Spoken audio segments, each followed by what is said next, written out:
Curvilinear Translation, Part 1. The rectangular components of velocity and acceleration, and the flight of projectiles. So ano nga ba itong curvilinear translation? Curvilinear translation is a translation of a rigid body in a curved path.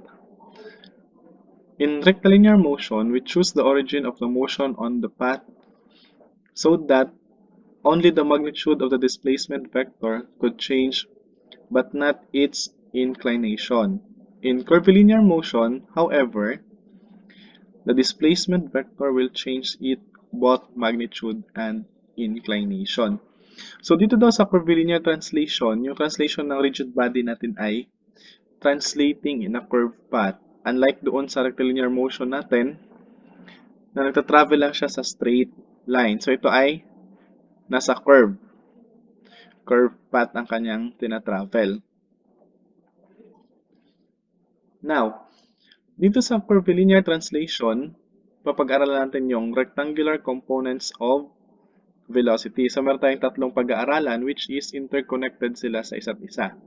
Una dito yung rectangular components of velocity.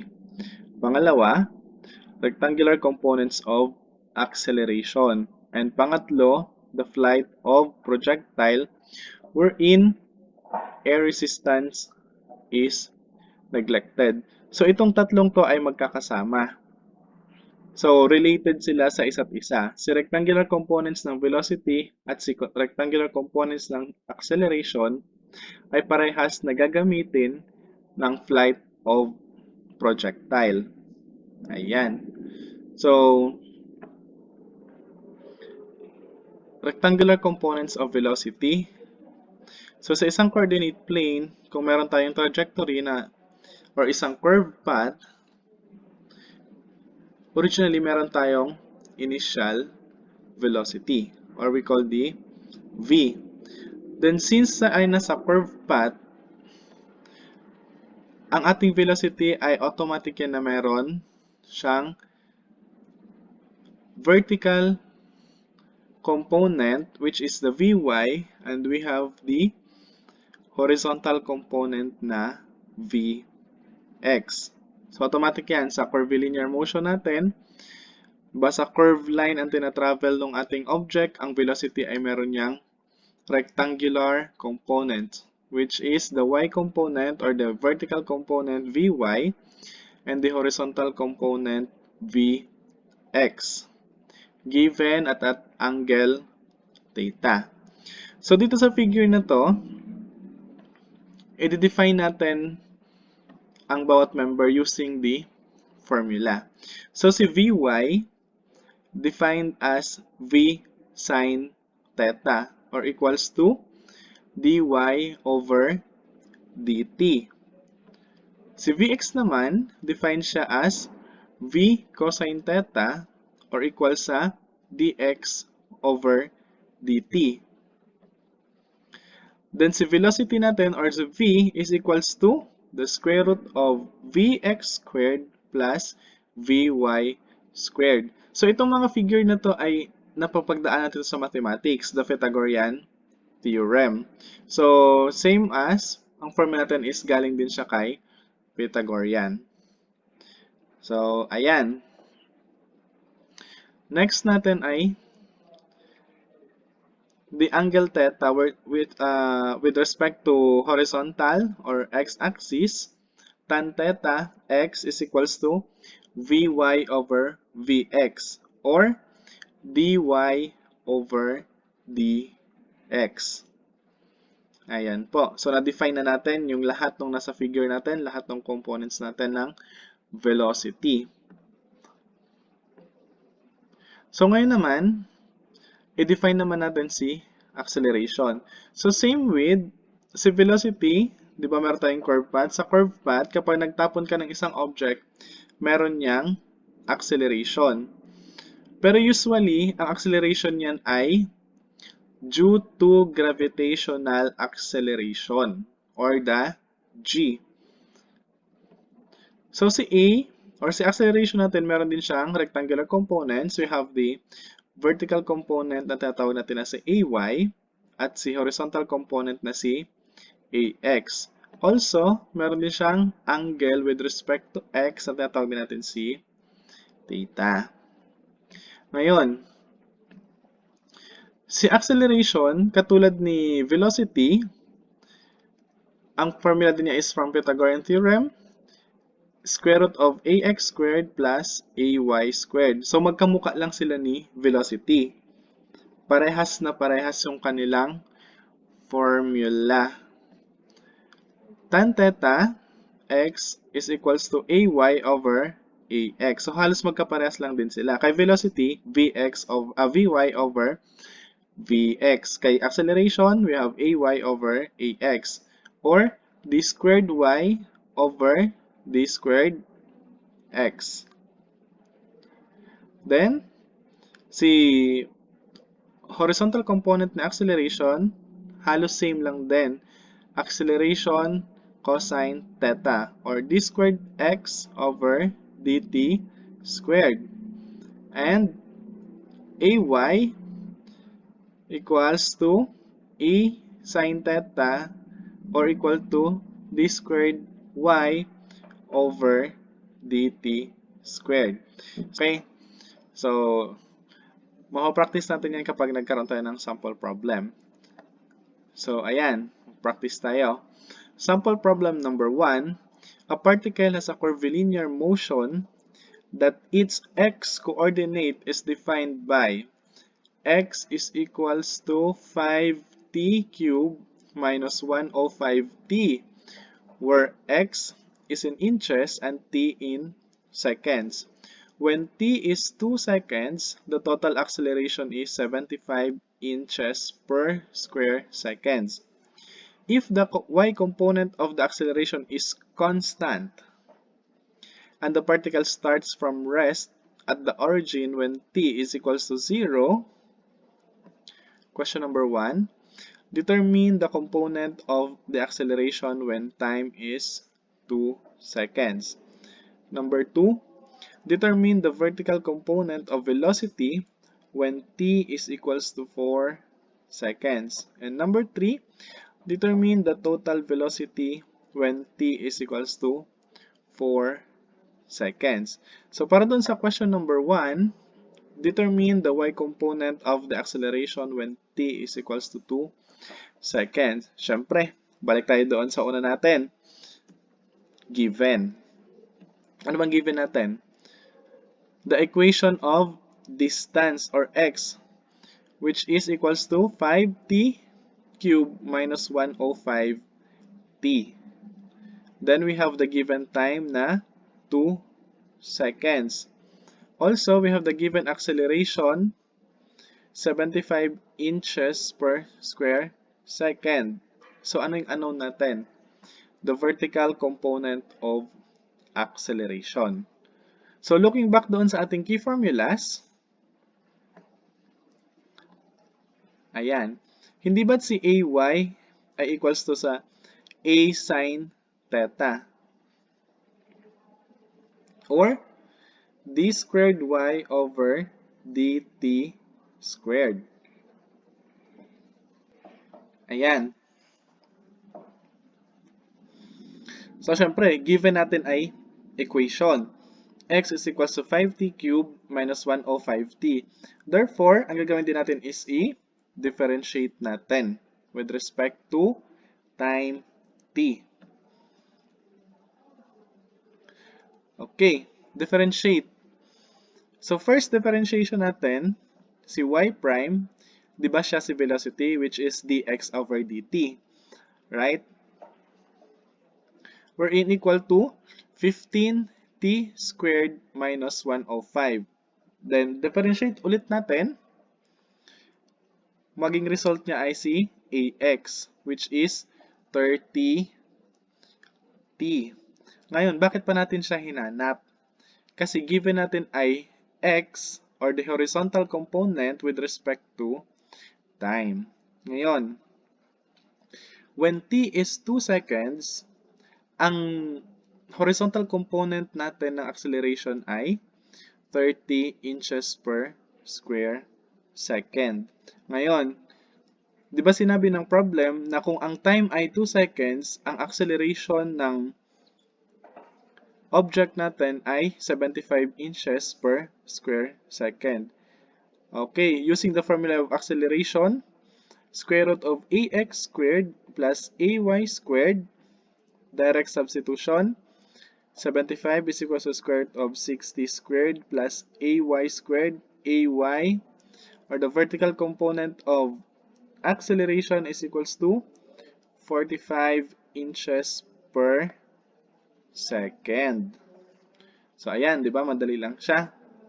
It's a matter of differentiation. For question number 2, determine the vertical component of velocity when t is equals to 4 seconds. Again, balik tayo sa given. So, ano yung given natin? So, we have the equation again of the distance. X is equals to 5t cubed minus 105t time na 4 seconds, acceleration na 75 inches per square second, and the vertical component of acceleration na galing doon sa ating question number 1. So, we're looking for vertical component of the velocity. Looking back doon sa ating key formulas, Vy is equals to V sine theta or dy over dt. So, Vx is equals to V cos theta dx over dt, and V is equals to Vx squared plus Vy squared. So, doon sa rectilinear natin, meron tayong formula, di ba, na V is equals to V1 plus AT. So, as with the curvilinear translation, ida-dissect lang natin siya. Kung meron tayong Vx, horizontal component of velocity is equals to V1x plus AXT. So, ibig sabihin, horizontal to horizontal, vertical to vertical. So, Vy is equals to V1y plus AYT. So, pwede nyo yung gamitin. Si rectilinear motion na formula, ihati nyo lang siya sa dalawa into x and y. So, pwede nyo siyang gamitin into curvilinear motion. Ayan. So, using the formula, Vy is equals to V1y plus AYT. Alright?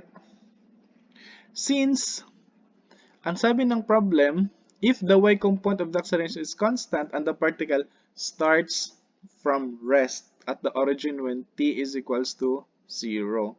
So, ibig sabihin, nag-start from rest yung object natin. Therefore, wala siyang initial velocity, which is 0.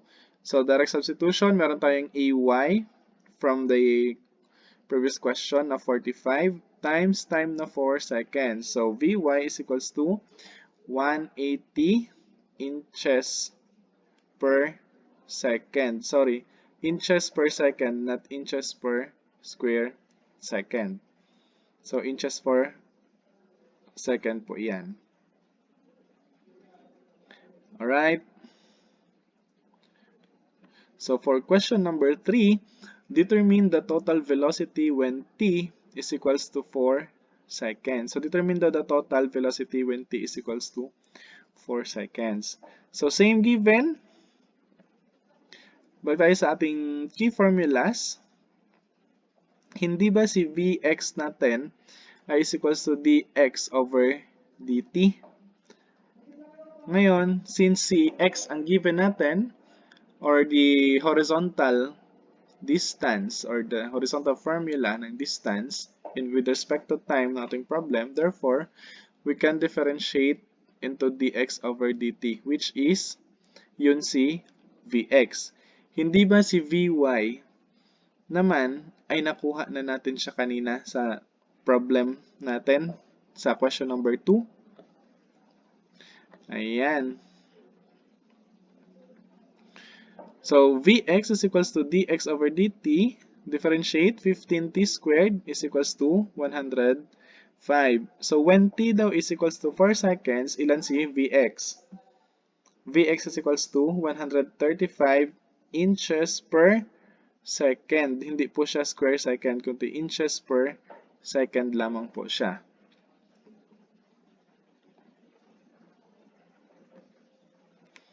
Then, using the formula of V is equals to Vx squared plus Vy squared, direct substitution, V is equals to 225 inches per second. Ayan. So medyo complicated lang siya kasi napakadaming formula na titingnan mo at kailangan talaga ng analyzation sa problem. Ayan. So makukuha naman siya pero matagal nga lang kasi madami kang pagdadaanan or madami kang itatry na formulas. Alright. So now, tama na muna yan sa ating example para sa rectangular components of velocity and acceleration. We'll proceed to flight of projectile, wherein air resistance is neglected. Ayan. So, ano nga ba itong projectile motion? So, projectile motion is the motion of an object thrown or projected into the air, subject to only the acceleration of gravity. The object is called a projectile and the path is called its trajectory. So, nakikita niyo naman class sa figure. Object is the projectile and the path is called trajectory. So we shall assume that the projectile to be moving without rotation in a vacuum, such factors as wind velocity, air resistance, and rotation of the earth, which have an effect to an actual flight of the projectile, will be neglected. So ini-neglect muna natin yung wind velocity, yung air resistance, yung rotation ng earth. Only ang i-consider natin dito is the acceleration due to gravity and the velocity. Ayan. So for our projectile, in a coordinate plane, so we have a projectile motion. So sa ating projectile motion, meron tayong trajectory at meron tayong projectile. Tama? Once na ang isang object ay hinagis mo or pinroject mo into the air, syempre meron siya agad velocity. So the moment na hinihagis yung isang object or finire yung isang object into the air, meron siyang initial velocity agad. Then, syempre, since tayo ay nasa curvilinear motion, automatic na si velocity ay meron niyang angle with respect to horizontal axis. Then, meron din siyang vertical and horizontal components. Napapansin nyo, class? In-incorporate lang natin dito si topic number 1 na si rectangular components of velocity. Kasi lahat yun ay preparation lamang papunta sa topic na flight of projectile. Ngayon, so mula doon sa point of release hanggang sa certain point of x, hanggang sa isang certain point, so meron siyang distance na, horizontal distance na x. Also, meron din siyang vertical distance, which is called y. Now, so kapag dumidiretso-diretso yung ating projectile hanggang sa bumagsak siya sa lupa, as you can see, from a certain point, pinuto lang natin siya para ma-define natin yung distance x and din yung height y. So pag dumiretso na siya doon sa lupa, sa level ground, meron tayong tinatawag na x distance pa rin. Pero siya ay tinatawag natin na si r. R or the maximum horizontal distance na na-travel ng ating projectile. Also, we have the h. Si h ay isa din siyang y. Pero tinawag lang siya na h or the maximum or the maximum vertical distance na naabot ng ating projectile. Ayan. So, yan yung components ng ating projectile. Now, mula doon sa pagkahagis ng ating projectile, di ba napaliwanag ko kanina na meron siyang initial velocity. Up to a certain point, x and y, syempre doon sa point na yon hindi naman tumigil yung ating object, yung ating projectile. So kapag pinutol natin yung takbo niya, halimbawa pinutol natin sa isang point, sa point x and y, ngayon ang object na yun ay meron siyang velocity pa rin, which we call the final velocity or the v. So syempre, since ay nasa curvilinear motion, meron din si final velocity na horizontal component at meron din siyang vertical component. Now, si vertical component ng ating final velocity, ay si horizontal component ng ating final velocity is defined as v1x plus ax t, or the horizontal component of the initial velocity plus the horizontal component of acceleration times time. Pero class, most of the time, pag hindi binigay ni problem yung acceleration ng isang object, automatic class na si ax ay 0. Or walang acceleration na nangyari sa kanya, bagkus ang gumagalaw lang sa kanya ay yung gravitational acceleration, which is called g, or the acceleration due to gravity. So usually class sa projectile ay nanineglect talaga si acceleration horizontal. Mostly kasi ang gumagalaw lang talaga ay si vertical or si gravitational acceleration. Now, meron tayong isang formula din. Vx squared is equals to v1x squared plus 2ax times x. So, ito, vx squared or the horizontal component ng final velocity is equals to square ng horizontal component ng initial velocity times 2a horizontal component ng acceleration times the x distance. Now, pagdating naman sa y, magkamuka lang din sila. Yun nga lang,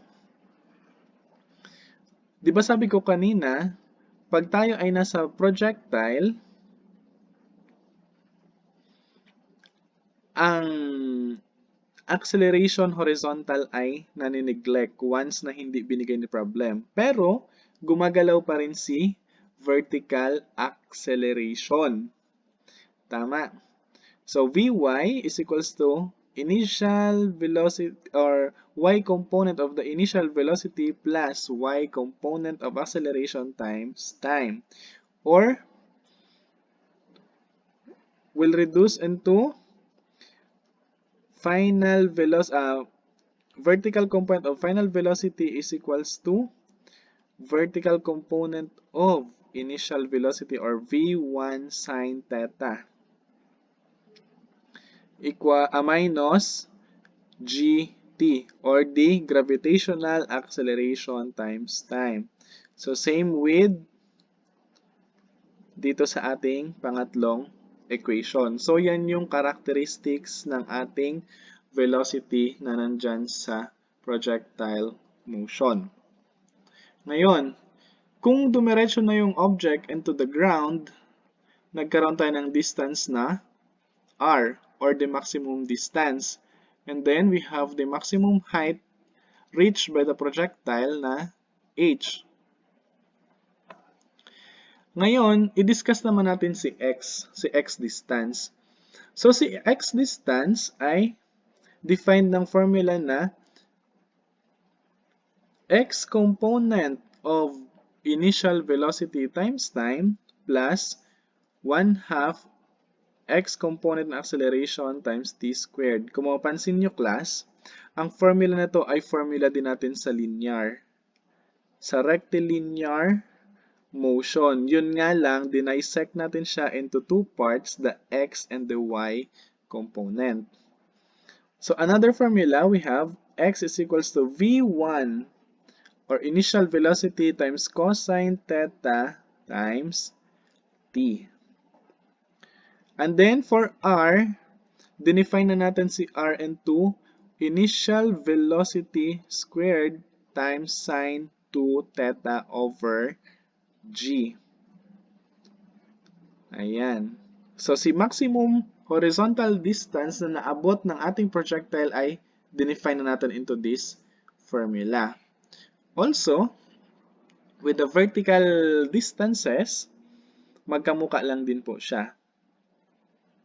Alright? So, dito lang sa pangalawang formula, gaya nga ng sinabi ko kanina, ang mag-a-act kasi ay si gravitational acceleration na 9.81 meter per square second or what we call the G. And then si maximum height na naabot na ating projectile ay i-define din natin as v1 squared sine squared theta over 2g. So class, it is a matter of familiarization of formulas. So medyo nakakalito talaga siya at nakaka-stress kasi napakaraming formulas ang iyong aaralin. Now, meron pa tayong isang formula ng y which is x tan theta minus gx squared over 2v1 squared cos squared theta. So class, masyadong madami. So kailangan dito ng matinding analyzation. Sample problem tayo. So sample problem number 1, a ball is shot at a ground level at an angle of 60 degrees with the horizontal with an initial velocity of 100 meters per second. Question number 1. What will be the height of the ball after 2 seconds? Number 2. What will be the velocity of the ball after 2 seconds? And question number 3. How long it will take for the ball to hit the ground?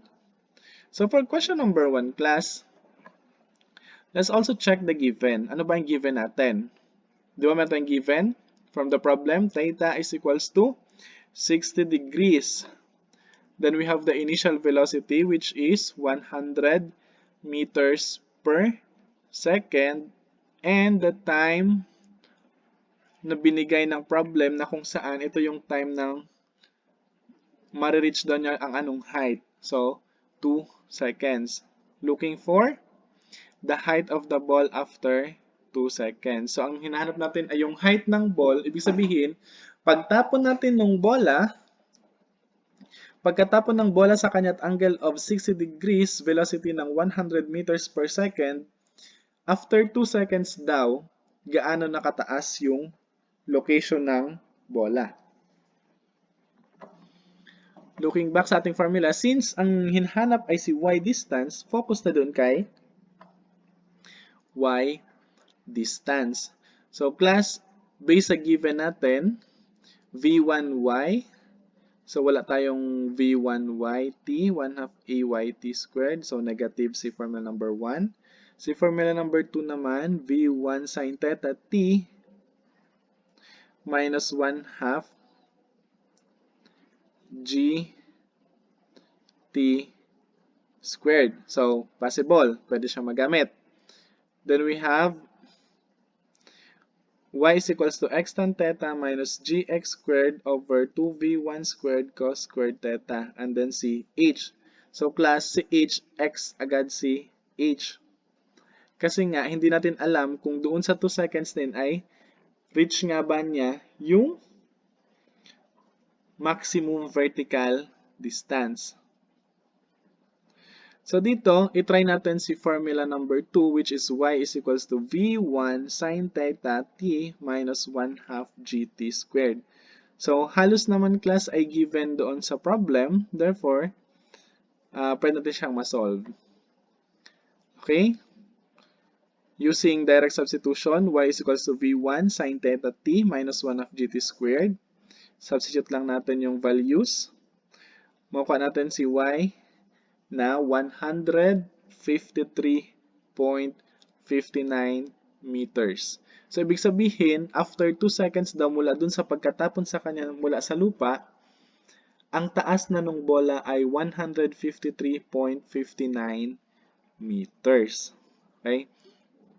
Class, medyo madali lang siya once na nakuha mo na yung tamang formula na gagamitin. Pero pag dun tayo magtatagal talaga kung anong formula ang gagamitin. Next question. What will be the velocity of the ball after 2 seconds? So, ang hinahanap naman natin ay velocity. Ibig sabihin, velocity na hinahanap natin is the final velocity. So, sa velocity, marami tayong formula sa velocity. Pero class, almost yan ng formula na yan ay magagamit din natin. So, from x, di ba si V ay may dalawa siyang component. We have the Vx and the Vy. Therefore, one of these formulas ay magagamit din natin. So, for Vx, since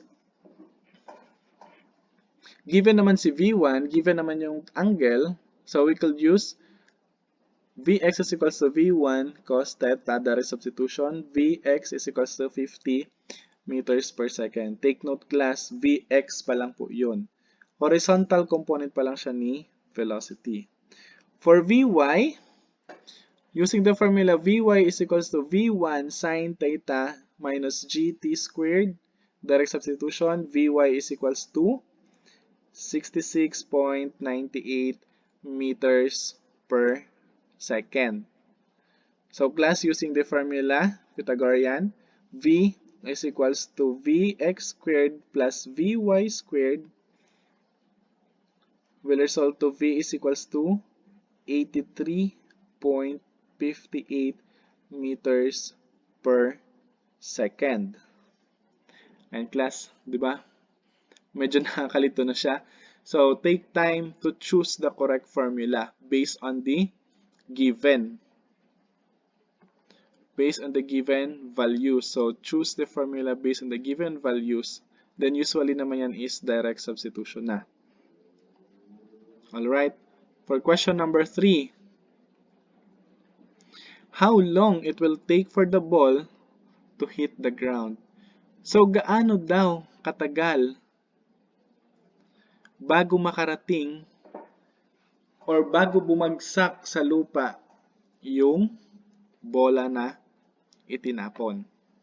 So, given again, we have theta is equals to 60 degrees.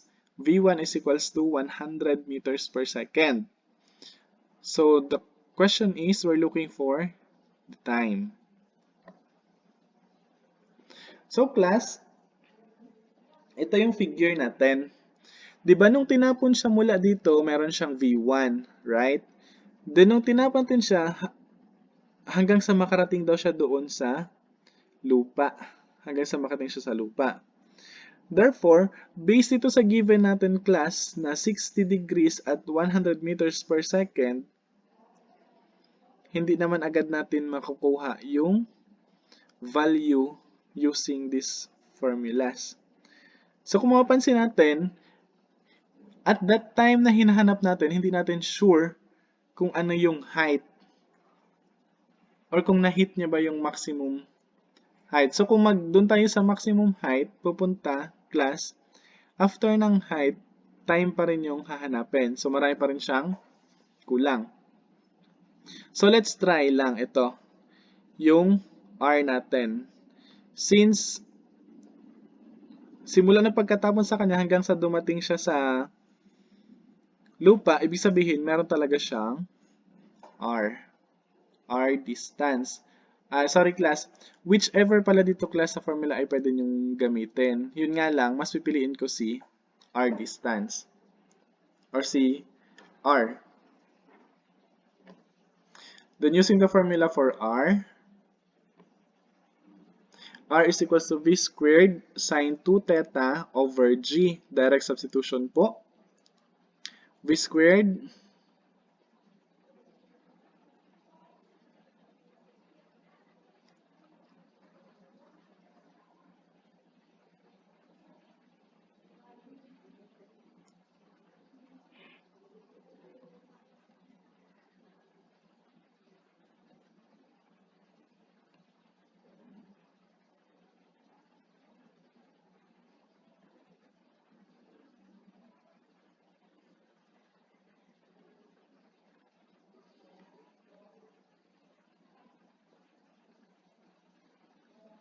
Okay class. So, baka malito kayo, V squared po ang given, ang nasa formula natin ha, kaya naging 83.58 per square second siya. Class si V squared ay nakuha, ay si V, di ba, ay nakuha na natin doon sa previous question natin, sa question number 2, which is 83.58 meters per second. So, direct substitution class, R natin is 882.79 meters. Now class, since si R 'di ba ay consider siya as x din, 'di ba? Si R naman talaga ay x lang siya. Yun nga lang, siya yung pinakamahabang x. Tama. 'Di ba may formula tayo na x is equals to v1 cos theta t. So kung si R ay isang x, therefore R is equals to v1 cos theta t, 882.79 is equals to 100 cos 60 times t, t is equals to 17.66 seconds. Ayan class, gulo no? Medyo mahirap talaga siya pagdating sa ganitong mga problem pagdating sa projectile. So it's a matter of formula analyzation. Okay? So class, another problem. Problem number 2, a basketball tossed from A as shown at an angle of 30 degrees from the horizontal, neglecting the size of the ball in the calculation, what will be the speed or VA at which the ball is released in order to make the basket at B? Then number 2, what will be the speed which the ball passed through the hoop at B? And number 3, how many seconds will the ball hits the basket B? So ayan guys, nakikita niyo po yung ating figure.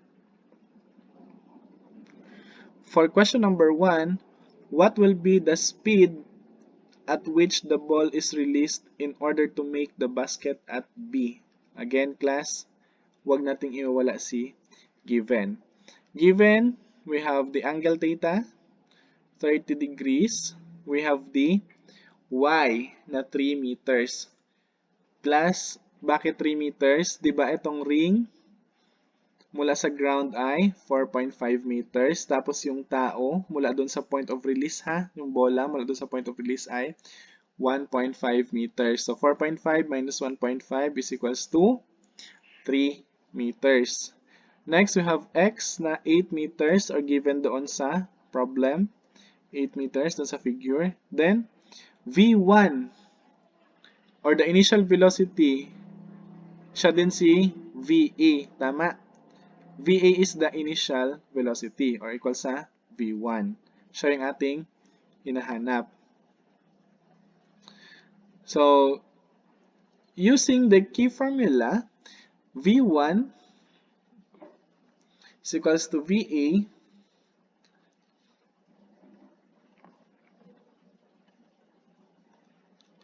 ayan. Class, kung titignan natin sa x values, parang malabo nating makuha since walang given na time. And halos ito ay meron siyang time na hinahanap. Ngayon, hindi natin magamit si R. Di ba ang sabi ni R, siya yung maximum distance. Ibig sabihin, mula doon sa point ng kanyang pinag-releasean hanggang doon sa pinakadulo ng pupunta ng possible pa niyang puntaan hanggang sa siya ay makarating sa lupa. So, yun yung description ni R.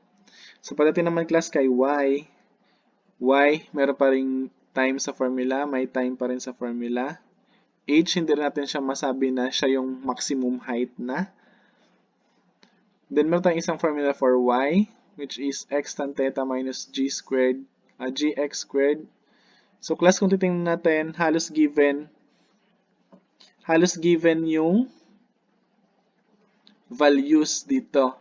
Meron tayong y, meron tayong x, meron tayong angle, meron tayong g, meron tayong x, v, angle. So, we're looking for v. So, class, pwedeng gamitin ng formula na to.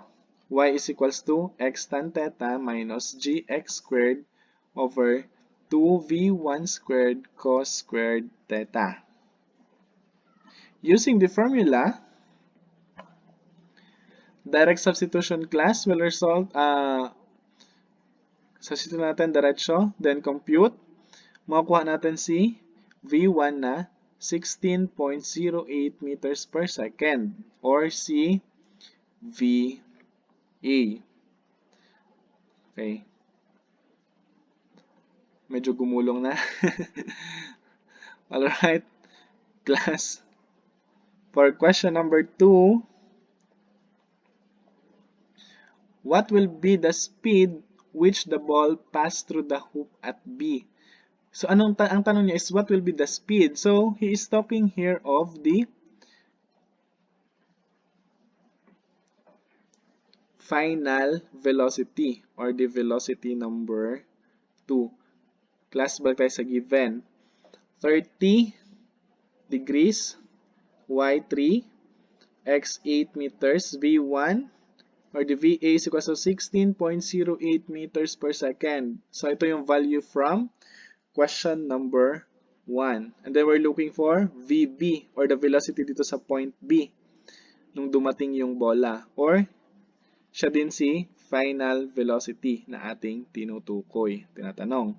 Now class, looking back at the key formulas natin, V is equals to Vx squared plus Vy squared. So class dito, kung i-check natin, magkakaroon tayo ng value ng Vx. Tama? Si Vx is equals to V1 cos theta. So, possible agad yung value ni Vx gamit ang formula na ito. Si Vy naman, also class, possible din agad yung value ni Vy gamit ang formula na to. Ayan. Since, di ba, wala nga tayong ayan, okay? So, check nyo maigi yung formula natin. Possible? So, kung possible, then let's proceed to the solution. VBX is equals to VA cos theta equals to 16.08 cos 30 VBX is equals to 13.92 meters per second. So, nakuha natin si horizontal component ni VB. Ngayon, si VBY squared is equals to VAY squared plus 2GY.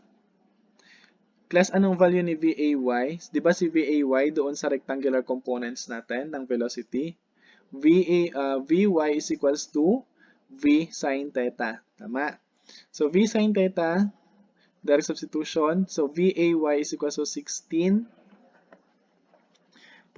sin 30. Direct substitution will result to 2.4 meters per second. Si VBY natin. Okay, class. Components pa lang ang nakuha natin. Kukunin pa natin ulit si velocity. And class, using the formula, Vx squared, square root of Vx squared plus Vy squared, direct substitution. VB is equals to 14.125 meters per second. Ayan. VB is equals to 14.125 meters per second. Class, nakuha. So, medyo nakakahilo pa rin. Then, proceed tayo sa question number 3. How many seconds will the ball hits the basket B? So, ilang segundo daw makakarating ang bola doon sa basket B? Now, balik tayo sa given. So, di ba, class, nadagdagan yung given natin. Meron tayong initial velocity. Meron din tayong final velocity. Ngayon, balik tayo sa ating key formula. Meron tayong initial velocity. Meron tayong final velocity. Meron tayong x. Meron tayong y.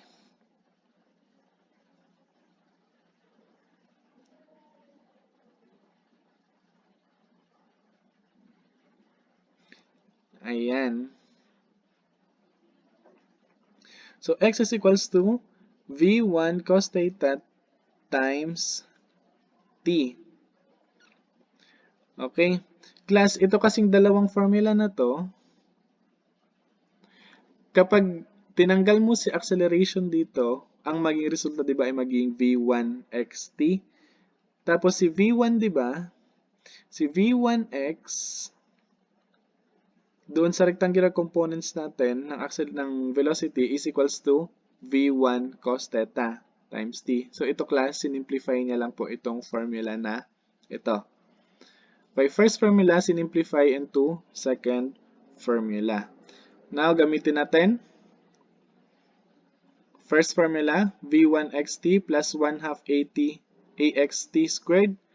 So, plus whichever doon sa formula na yan, pwede nyo pong gamitin. So, ginamit ko lang si formula number 1 para ipakita na since hindi given si acceleration sa problem, automatic siya guys na walang acceleration or walang horizontal acceleration ang ating problem.